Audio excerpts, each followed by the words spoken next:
मैं हूं ताजमहल का एक कारीगर। हाँ, जिसके हाथों ने उस मोहब्बत को पत्थर में तराशा। आज मैं तुम्हें सिर्फ एक इमारत की नहीं, बल्कि इन सफेद दीवारों में कैद दर्द, जुनून और राजों की कहानी सुनाने आया हूं। अगर सच सुनने की हिम्मत है तो इसे अंत तक जरूर सुनना। भारत के आगरा शहर में यमुना नदी के किनारे खड़ी एक ऐसी इमारत जिसे वक्त ने भी झुककर सलाम किया है। दुनिया इसे ताजमहल कहती है, लेकिन हमारे लिए यह सिर्फ एक मकबरा नहीं, बल्कि पत्थर में कैद एक चीख है, एक ऐसा आंसू जो 400 साल पहले गिरा था और आज भी सूखा नहीं है। यह कहानी शुरू होती है एक बादशाह से नहीं, बल्कि एक 15 साल के लड़के से, जिसका नाम था शाहजहां। उस दिन उसने पहली बार एक लड़की को देखा, मुमताज महल, और उसी पल उसने अपना दिल हार दिया। लेकिन हमें क्या पता था कि यह मोहब्बत एक दिन दुनिया की सबसे खूबसूरत और सबसे दर्दनाक इमारत को जन्म देगी। साल 1631, वह दिन जब मुमताज महल ने इस दुनिया को अलविदा कहा, और उसी दिन एक बादशाह टूट गया। कहते हैं कि उस रात शाहजहां ने खुद को कमरे में बंद कर लिया था। 8 दिन तक ना खाना ना पानी, सिर्फ सन्नाटा और रोने की आवाजें। जब दरवाजा खुला तो एक बादशाह नहीं, बल्कि एक टूटा हुआ इंसान बाहर आया, और उसी दिन एक फैसला लिया गया, एक ऐसा मकबरा बनेगा जो वक्त को भी चुनौती देगा। साल 1632 हमें बुलाया गया, दुनिया के हर कोने से, फारस, तुर्की, समरकंद और हिंदुस्तान के हर हिस्से से 20,000 से ज्यादा मजदूर, सैकड़ों कारीगर, और हम सबके ऊपर एक ही जिम्मेदारी, एक ऐसा ख्वाब बनाना जो जन्नत जैसा हो।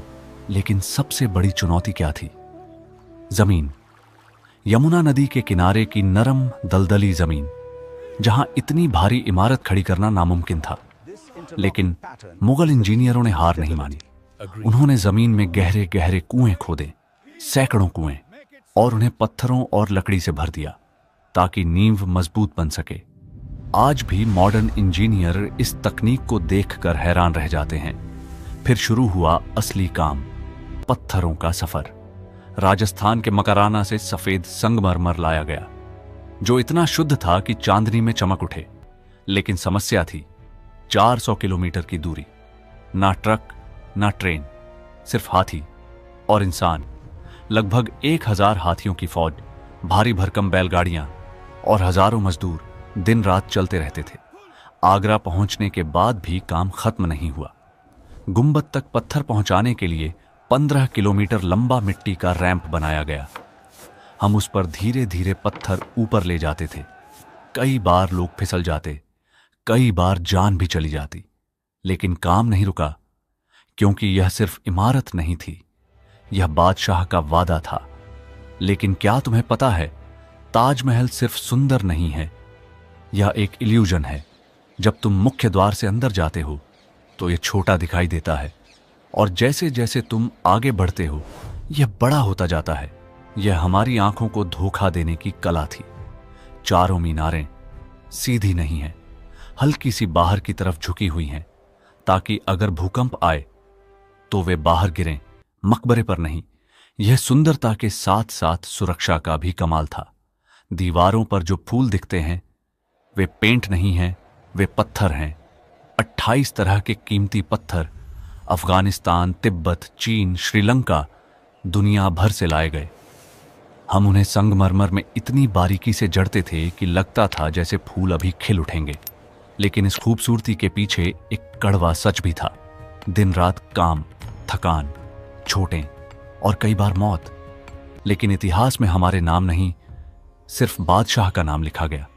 फिर भी हमें गर्व था, क्योंकि हम कुछ ऐसा बना रहे थे जो अमर हो जाएगा।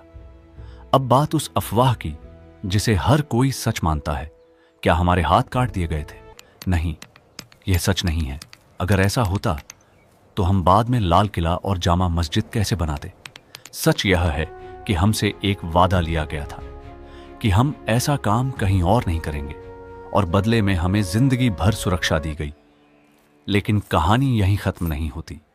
ताजमहल के नीचे 22 कमरे हैं, बंद कमरे, जिनके दरवाजों पर ताले लगे हैं। कोई नहीं जानता अंदर क्या है।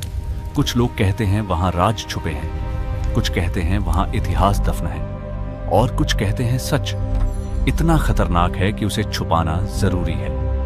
साल 1657 ताजमहल लगभग पूरा हो चुका था, लेकिन मुगल सल्तनत में तूफान उठ चुका था। तख्त के लिए जंग, और इस बार दुश्मन कोई और नहीं बल्कि खुद का बेटा था, औरंगजेब। उसने अपने ही पिता को कैद कर लिया। आगरा के किले में एक ऐसे कमरे में जहां से सिर्फ एक चीज दिखाई देती थी, ताजमहल। कहते हैं शाहजहां हर दिन घंटों उसे देखते रहते थे। वही इमारत जो उन्होंने अपनी मोहब्बत के लिए बनाई थी, अब वही उनकी आखिरी याद बन गई थी। वक्त बीतता गया और एक दिन 1666 की ठंडी सुबह एक बादशाह ने आखिरी सांस ली।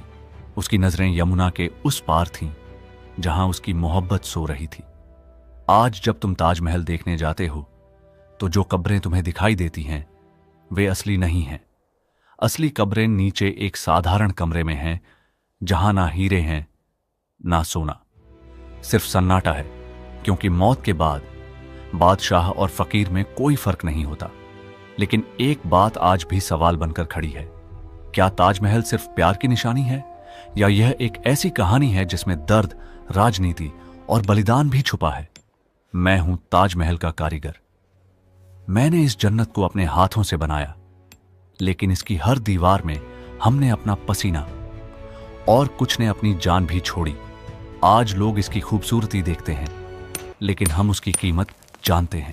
अगर आपको यह कहानी पसंद आई हो तो वीडियो को लाइक करें, चैनल को सब्सक्राइब करें, क्योंकि इतिहास के ऐसे ही छुपे हुए सच हम आपको बताते रहेंगे। और अगली बार जब आप ताजमहल देखें तो सिर्फ उसकी खूबसूरती नहीं, उसके पीछे छुपा दर्द भी महसूस करें।